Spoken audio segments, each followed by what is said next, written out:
പിന്നെ എപ്പോഴും അറിയുള്ളൂ ടൈം, സിനിമയിൽ ഒരുപാട് സമയം അതിന് വേണ്ടി വെയിറ്റ് ചെയ്യുമ്പോൾ കരിയറും ഇതും കൂടി ഏത് ചൂസ് ചെയ്യണം എന്നുള്ള വന്നപ്പോൾ അന്ന് മർച്ചൻ്റ് നേവിയിലേക്ക് ജോയിൻ ചെയ്തു. പിന്നെ ഒരു 13-14 വർഷം കരിയർ ഓറിയൻറ്റഡ് ആയിട്ട് പോയി, അങ്ങനെ ഒരു ക്യാപ്റ്റനായി. അപ്പോൾ തിരിച്ചു വന്നപ്പോൾ വീണ്ടും നമ്മൾ ആ സമയത്ത് പ്രതീക്ഷിച്ചാലും ഇപ്പോൾ പ്രതീക്ഷിക്കാണ്ട് വന്നൊരു ചാൻസ് ആയിരുന്നു. ഇതിന് മുമ്പേ ഇതേ ഡയറക്ടർ തന്നെ വേറൊരു തമിഴ് മൂവിയിലേക്ക് വേണ്ടിയിട്ടൊരു ക്യാരക്ടറിന് വേണ്ടി വിളിച്ചതാണ്. അപ്പോൾ അത് നടക്കാണ്ട് പോയി. അപ്പോൾ അങ്ങനെ വെയിറ്റ് ചെയ്ത സമയത്താണ് ഈ മൂവി വരുന്നതും.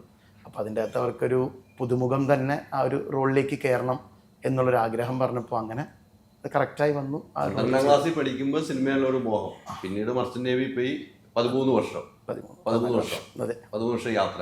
ആ സമയമാണ് നമുക്ക് തെളിഞ്ഞിരിക്കുന്നത് അല്ല, ഇനി പ്രേക്ഷകരുടെ കയ്യിലാണ്.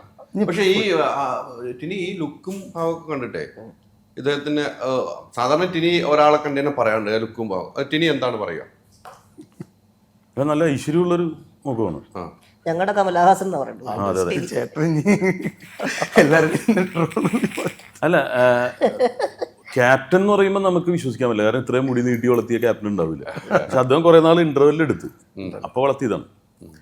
അപ്പോൾ ആദ്യം കാണുമ്പോൾ തന്നെ ഒരു ക്യാപ്റ്റനാണ് എന്ന് പറഞ്ഞാൽ നമുക്ക് അങ്ങനെ കാസ്റ്റ് ചെയ്യാൻ പറ്റില്ല. പക്ഷെ ഈ സിനിമക്ക് പറ്റിയ രൂപമാണ്. കാരണം വില്ലനാണോ നായകനാണോ നായകന്റെ കൂട്ടുകാരനാണോ ഒന്നും പറയാൻ പറ്റാത്തൊരു രൂപമാണ് അല്ലേ? അതെ അതെ അതെ. ഇതിനു വേണ്ടി മുടി വെച്ച് അല്ലല്ല അല്ല, സിനിമയ്ക്ക് വേണ്ടി വെച്ചല്ല. അല്ല, അതിന് മുമ്പ് കോവിഡൊക്കെ കഴിഞ്ഞപ്പോൾ മുടി വളർത്താൻ തുടങ്ങിയത്. ഈ കോവിഡ് സമയത്തൊക്കെ നിങ്ങൾ ഈ പറഞ്ഞ ഷിപ്പിലൊക്കെ അല്ലേ? ഇല്ല, ഞാൻ കോവിഡിന്റെ ജസ്റ്റ് മുമ്പേ വെച്ചിട്ട് സ്റ്റോപ്പ് ചെയ്തു. എന്നിട്ട് ഷോർ ജോബിലേക്ക് മൊത്തത്തിൽ ഷിപ്പ് കൺസ്ട്രക്ഷനും കാര്യങ്ങളിലേക്കും മാറി. ഇവരായിട്ടുള്ള ഒരു അടുപ്പം എങ്ങനെയാണ്? അടുപ്പം സിനിമയ്ക്ക് മുമ്പുള്ള ഒരു അടുപ്പമാണോ? അല്ല, സിനിമയ്ക്ക് മുമ്പേ ശരിക്കും പറഞ്ഞാൽ രണ്ടുപേരും സ്ക്രീനിൽ കണ്ടുള്ളൊരു ഭയങ്കര ആ ഒരു ഹാപ്പിനെസ്സും താല്പര്യമായിരുന്നു. പക്ഷെ നേരിട്ട് കണ്ടത് ഈ മൂവി ത്രൂ തന്നെയാണ്. അപ്പോൾ ഡയറക്ടറാണ് പറഞ്ഞത് നമ്മുടെ ലീഡ് റോള് പക്രുചേട്ടനായിരിക്കും ചെയ്യുന്നത്. അതേപോലെ നമുക്ക് അതിലത്തെ മേജർ ഒരു ക്യാരക്ടർ റോള് ചെയ്യുന്നുണ്ട്. അതൊരു ആക്ച്വലി പറയുകയാണെങ്കിൽ 2 ക്യാരക്ടേഴ്സാണ്. അപ്പോൾ ആ റോള് ചെയ്യുന്നത് ടിനിച്ചേട്ടനാണ്. അപ്പം നമുക്കും ഇപ്പോൾ പറഞ്ഞതുപോലെ തന്നെ പണ്ട് മുതലേ ടിനിച്ചേട്ടനെയും പക്രുചേട്ടനെയും ഒരുമിച്ച് കണ്ടിട്ടുള്ള ആ ഒരു ഹാപ്പിനെസ് വീണ്ടും സിനിമയിൽ എന്ന് പറഞ്ഞപ്പോൾ ഞാനും ഭയങ്കര എക്സൈറ്റഡ് ആയിരുന്നു. അപ്പോൾ ചോദിച്ചു, ഇവർ രണ്ടുപേരുടെ കൂടിയും ത്രൂ ഔട്ട് മൂവി അല്ല. അപ്പോൾ നമുക്ക് സ്ക്രിപ്റ്റ് അങ്ങനെയല്ല പോകുന്നത്. സ്ക്രിപ്റ്റിൽ വ്യക്തമായിട്ട് ഓരോരുത്തർക്കും ക്യാരക്ടേഴ്സാണ്. അപ്പോൾ ഇതിൻ്റെ അകത്ത് ശരിക്കും പറയുകയാണെങ്കിൽ പക്രുചേട്ടൻ മാത്രമാണ് full through out movie lead ചെയ്യുന്ന റോള്. ബാക്കി ഏകദേശം എനിക്ക് തോന്നുന്നു ഒരു 24 ആർട്ടിസ്റ്റോളം എല്ലാവരും പക്രുചേട്ടനെ സപ്പോർട്ട് ചെയ്യാൻ ഓരോരോ ഇൻ്റർവെൽ ഓഫ് ടൈമിൽ വന്നിട്ട് ക്യാരക്ടേഴ്സ് കയറി പോവുകയാണ്. പക്ഷേ ആ ഓരോരോ ക്യാരക്ടേഴ്സിനും ഡെപ്ത് ഉണ്ട്. ഇപ്പോൾ ഞാനും ടിൻചേട്ടനും പോസ്റ്ററിലുണ്ടെങ്കിലും ഞങ്ങളെയും കാട്ടിലും അല്ലെങ്കിൽ ഞങ്ങളുടെ ഒപ്പം തന്നെ നിൽക്കുന്ന ക്യാരക്ടേഴ്സാണ് എല്ലാ ക്യാരക്ടേഴ്സും.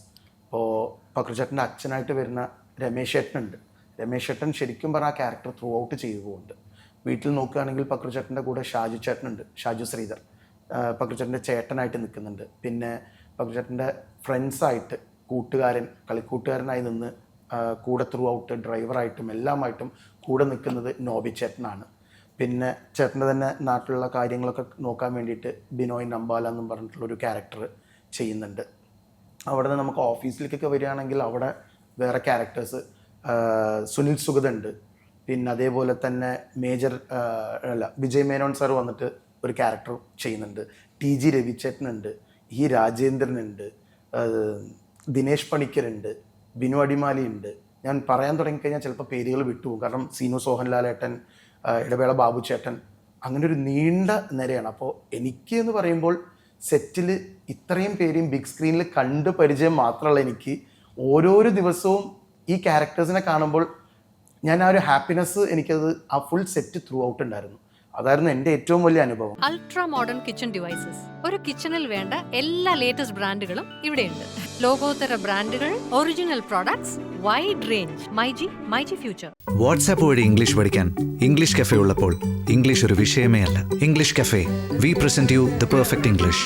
WhatsApp now 9633 888 575.